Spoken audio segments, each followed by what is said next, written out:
everybody was just a reminder how I used to give away my power. What do I mean by that? Well, as you are growing, evolving on your spiritual path, your awakening, your own evolution, you are meeting people, or you met people already that were, they had certain, roles in your life. They came to lead you back to self-love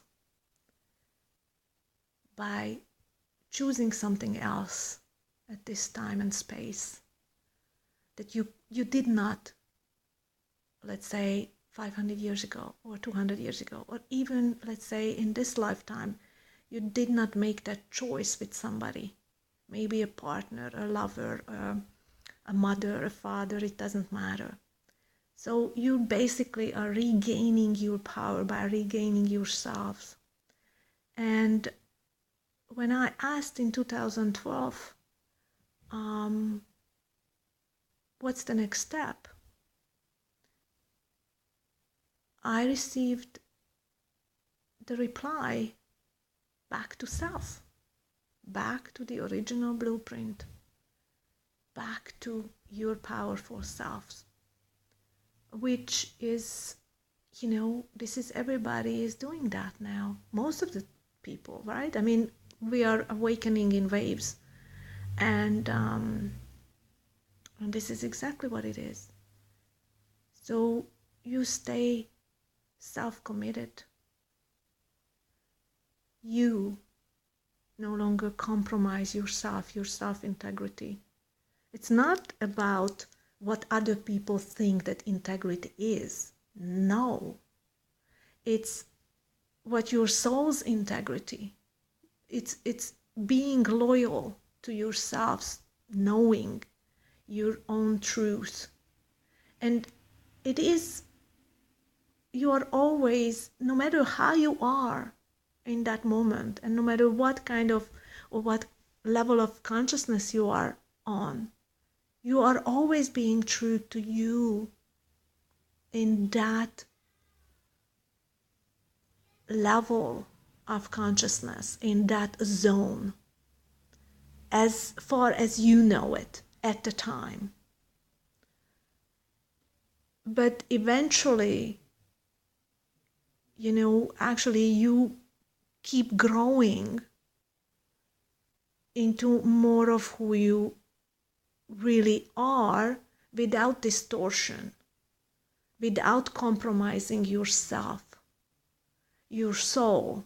So you're becoming aligned with your soul's wanting, meaning you are going to live a complete alignment in a soulful way, a soulful living. And you no longer adjust yourselves to the needs and wants of other people. And of course, you will automatically be taken out of reality, or you're shifting within, so the outside will shift accordingly, of course, as we already know it, and many of us know that. And so you always have to make self-serving choices, which is, of course, a lot of spiritual so-called dogmatic dictionary, okay? I call it, like, if you would look up like a spiritual dogmatic dictionary, distortion, of course, it's a distorted thing. It's like, that's why when you don't act according to somebody's needs, they say you are selfish. Yes, I am. Thank you for the compliment. Okay?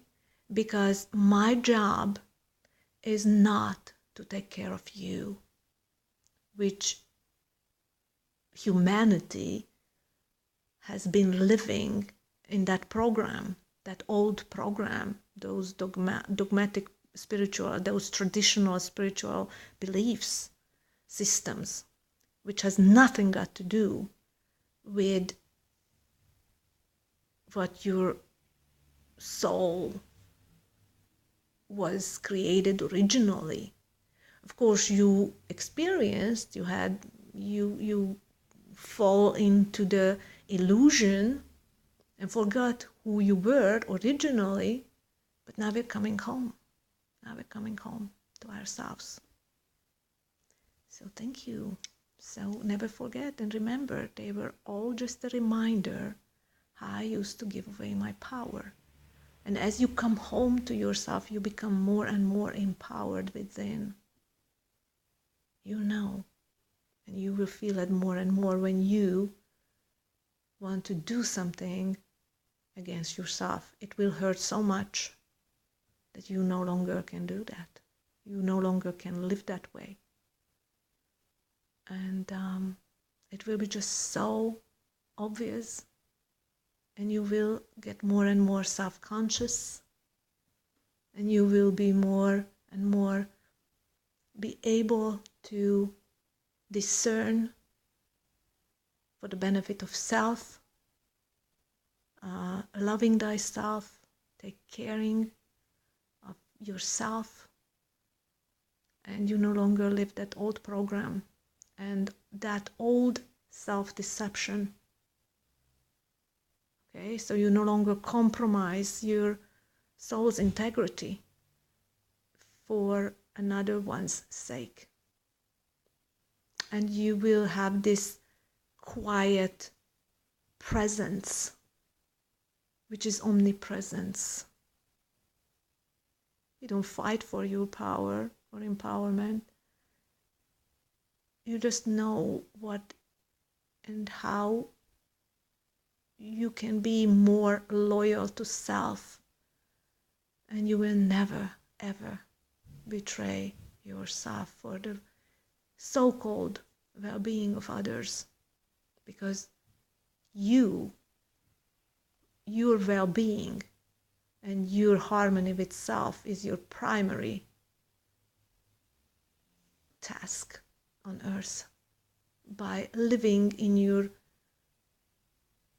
original blueprint and become that lightened self, by unloading the old belief systems out of your system, you're clearing it off, and you're gonna be this quiet presence, and that is so much power.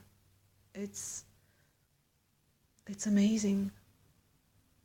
You're just gonna be this presence. That's it. Thank you.